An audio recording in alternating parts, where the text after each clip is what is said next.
Welcome back dear students. शुरू करते हैं आज का वीडियो। इसके अंदर आपको एंड ऑफ चैप्टर एक्सरसाइज करवाएंगे 9th क्लास एनसीईआरटी का मैथमेटिक्स में। और इसमें जो पहला क्वेश्चन दिया हुआ है, what are the x coordinate and y coordinate of the point of intersection of the two axis. तो फर्स्ट क्वेश्चन जो है हमारा, मैं उसका डायरेक्ट आपको सोल्यूशन करवा रहा हूँ। क्वेश्चन ये पूछा गया है कि एक्स और वाई कोऑर्डिनेट क्या हैं हमारे पास, उनको हम डिस्कस करते हैं। तो हमने जब डिस्कस किया था कि कार्टेशियन सिस्टम क्या होता है, तो उसमें हॉरिजॉन्टल लाइन जो है उसे हम लोग एक्स एक्सिस नेम दिया था और वर्टिकल लाइन को हमने वाई एक्सिस नेम दिया था। और जिस पॉइंट पे ये दोनों कट कर रहे हैं 90 डिग्री पे, उस पॉइंट को हमने ओरिजिन बोला था। तो ये है हमारा 2 डायमेंशन कार्टेशियन कोऑर्डिनेट सिस्टम। अब ये पूछ रहा है कि what are x coordinate and y coordinate. तो ये एक्स एक्सिस है, इसी को हम लोग एक्स कोऑर्डिनेट बोल सकते हैं। ठीक है, एक्स कोऑर्डिनेट बोल सकते हैं। और सिमिलरली इस वाई एक्सिस को हम लोग वाई कोऑर्डिनेट बोल सकते हैं। तो आपका इसमें आंसर हो जाएगा x axis and y axis are also known as x coordinate and y coordinate. और डायग्राम से आप एग्जाम में दिखा सकते हैं कि हॉरिजॉन्टल लाइन है वो एक्स कोऑर्डिनेट है और जो वर्टिकल लाइन है वो हमारा वाई कोऑर्डिनेट है। तो ये था हमारा फर्स्ट क्वेश्चन। अब बात करते हैं क्वेश्चन नंबर सेकंड का। क्वेश्चन नंबर सेकंड में पूछा हुआ है point W has x coordinate equal to -5। तो नेमिंग यहां पे हम कर लेते हैं 1 2 3 4 5, इसी तरीके से 1 2 3 4 एंड 5। तो ये हो गया पोजीशन -5। -5 पे कोई पॉइंट है W, तो इस जगह पर एक पॉइंट है W जिसका वैल्यू है -5 और वाई एक्सिस में उसका वैल्यू दिया नहीं हुआ है, तो इसका मतलब ये पॉइंट यहीं एग्जिस्ट कर रहा है, तो वो वैल्यू हो जाएगा 0। क्लियर। फिर ये कहता है कि can you predict the coordinate of point H which is on the line through W parallel to y axis. यानी कहता है कि इस पॉइंट में से पास होता हुआ एक H पॉइंट आपको ढूंढना है लाइन पे, वो लाइन वाई एक्सिस के पैरेलल होगा। तो वाई एक्सिस के पैरेलल लाइन जो होगा वो इस तरीके से होगा।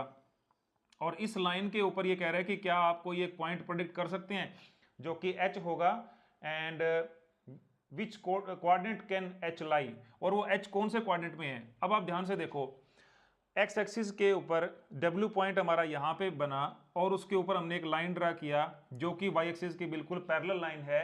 अब H पॉइंट आपने बताना है, तो H पॉइंट के दो ऑप्शन हैं। H पॉइंट यहां भी हो सकता है और H पॉइंट यहां भी हो सकता है।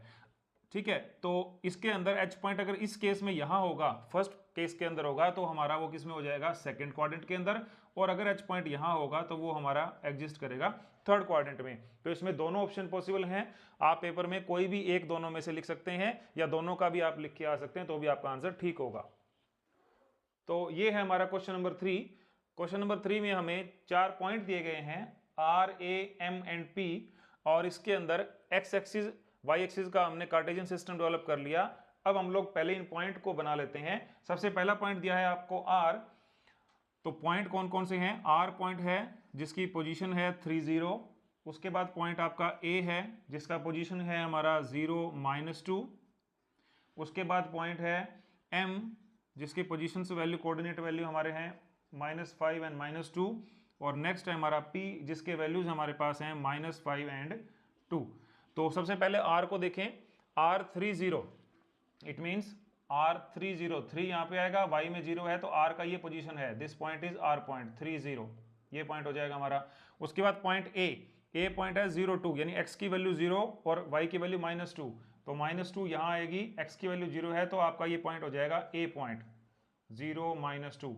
उसके बाद पॉइंट M -5 एंड -2, तो -5 x के अंदर है तो यहाँ पे आएगा, और -2 इसके अंदर है, तो इस लाइन को एक्सटेंड करेंगे, यहाँ पे आ जाएगा हमारा point, that is point M जिसकी वैल्यू है -5 एंड -2। उसके बाद पॉइंट P -5 एंड 2, तो -5 यहाँ पे आ गया था और 2 हमारे पास हो जाएगा y में, तो ये पोजीशन बेटा हो जाएगी आपका पॉइंट P बनेगा, दिस इज -5 एंड पॉइंट 2। ठीक है, अब कहता है कि इन सभी पॉइंट को मिलाना है और एक आपने डायग्राम बनाना है। तो पॉइंट हम मिला देते हैं, जैसे ये पॉइंट मिल जाएंगे, उसके बाद पॉइंट ये मिल जाएगा और पॉइंट ये मिल गया, और इस पॉइंट को भी आप मिला सकते हैं इनके। फर्स्ट पार्ट क्या बोल रहा है, फर्स्ट पार्ट बोल रहा है two sides of RAMP, this is RAMP, two sides of this that are perpendicular to each other.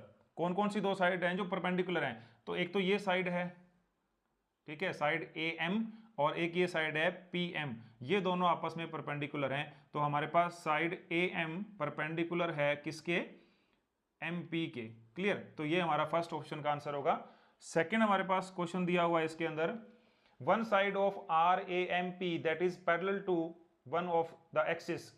इस पूरे डायग्राम का कोई भी एक साइड एक्सिस के पैरेलल है, तो ध्यान से देखा जाएगा तो ये जो साइड है ये कंप्लीटली आपका इस तरीके से जा रहा है, ऊपर की तरफ जाएगा और नीचे की तरफ आएगा, तो ये साइड वाई एक्सिस के पैरेलल है, तो हम लिख सकते हैं side MP is parallel to y axis. ये हमारा हो जाएगा ऑप्शन नंबर सेकंड। अब थर्ड जो पॉइंट दिया है उसका क्या है, two points that are mirror image of each other in one axis, which axis will this be. दो पॉइंट देखो, पॉइंट P और पॉइंट M को ध्यान से देखो, ये डिस्टेंस जो है ये भी 2 पॉइंट का है, ये डिस्टेंस जो है यहां तक ये भी 2 पॉइंट का है, और ये -5 पोजीशन पर है, तो इसका मतलब जो P पॉइंट है, या इसको M से लिखते हैं, M point is exactly the mirror image of P। तो M और P आपस में क्या है, मिरर इमेज हैं, और ये कहां किस एक्सिस के पैरेलल हैं, ये Y एक्सिस के पैरेलल हैं। क्लियर, तो ये चीज आप इसमें शो कर सकते हैं। तो ये था बेटे हमारा question number third. Now question number 4, plot a point Z on Cartesian plane, construct right angle triangle IZN and find the length of 3 sides. Okay, हमारे पास एक कार्टेशियन कोऑर्डिनेट सिस्टम है, ये origin, this is x axis, this is y axis. तो इन्होंने question में दिया क्या है, एक पॉइंट Z आपको दिया है और उसके कोऑर्डिनेट वैल्यूज क्या दिए हैं, 5 एंड -6, 5 एंड -6। तो 5 यहाँ पे एक्स एक्सिस के अंदर वैल्यू हो गया हमारा, और -6 हो गया वाई एक्सिस के अंदर। 1 2 3 4 5 एंड दिस इज 6। तो यहां पर कहीं ये पॉइंट है, दिस इज पॉइंट Z, इसकी वैल्यू क्या है, 5 एंड -6। ओके, अब ये कह रहा है कि आपने अपने तरफ से 2 पॉइंट कंसिडर करने हैं और एक ट्रायंगल बिल्डअप करनी है जो कि राइट एंगल ट्रायंगल हो। आपको एक राइट एंगल ट्रायंगल बिल्डअप करनी है और इस Z पॉइंट को आपने यूज करना है। तो वो ऐसे हो सकती है, या तो आप उसको इस तरीके से बना लें कि इस पॉइंट को ऐसे एक्सटेंड करें, ये बन जाएगी। पॉसिबिलिटी ये भी है, पॉसिबिलिटी ऐसे भी हो सकती है कि इस पॉइंट को यहां से एक्सटेंड कर लें और इस तरीके से बना दें। तो दोनों केसेस में आपके पास एक राइट एंगल ट्रायंगल बन जाएगी जिसका राइट एंगल ये होगा। तो इनको इन्होंने बोला है IZN, कोई भी नेमिंग दे सकते हैं यहाँ पे, इसको पॉइंट I दे दो, इस पॉइंट को O लिख दिया हमने, इसको N भी दे सकते थे। अच्छा, इसमें आपको एक केस और समझा देता हूँ। पॉसिबिलिटी बेटा ये भी इसमें बनती है कि आप इस राइट एंगल ट्रायंगल को यहाँ ना बनाकर आप इसको यहाँ भी बना सकते थे, तो भी कोई दिक्कत नहीं है इस तरीके से, तब भी ये राइट एंगल ट्रायंगल बन जाएगा। तो इसको पॉइंट I दे दिया और इसको पॉइंट N दे दिया, तो ये भी पॉसिबिलिटी हमारे पास बन सकती है। अब क्वेश्चन क्या है, क्वेश्चन ये है कि find the length of 3 sides, find the length of 3 sides of this right angle triangle, जो अभी यहाँ पे बनी है। तो ये जो ट्रायंगल बनी है IZN, इसकी तीनों साइड का लेंथ आपको चाहिए। तो साइड कौन कौन सी बनी हमारे पास में, ध्यान से देखो, साइड बनी है एक आपके पास IZ, दूसरी साइड आपके पास है ZN, और एक साइड आपके पास बन जाएगी NI। ये तीनों साइड हैं, इन तीनों की लेंथ आपको चाहिए। अब लेंथ निकालनी है तो मैंने आपको कल बताया था कि हमने डिस्टेंस फार्मूला यूज करना है। कल आपको समझाया था मैंने लास्ट लेक्चर के अंदर डिस्टेंस फार्मूला। क्या था distance formula, D is equal to x2 minus x1 square plus y2 minus y1 square और इसका रूट। तो ये हमारा आंसर किसका होगा, डिस्टेंस फार्मूला का फार्मूला, इसको हमने यूज करना है और इसके आंसर निकालने हैं। उससे पहले हमें क्या चाहिए, कोऑर्डिनेट I पॉइंट के क्या बनेंगे, I पॉइंट देखो y एक्सिस पे आ रहा है और कितने पॉइंट पे आ रहा है, -6 पे, लेकिन x एक्सिस पे कोई मूवमेंट नहीं है, तो I का जो वैल्यू है वो क्या बन जाएगा, 0 -6।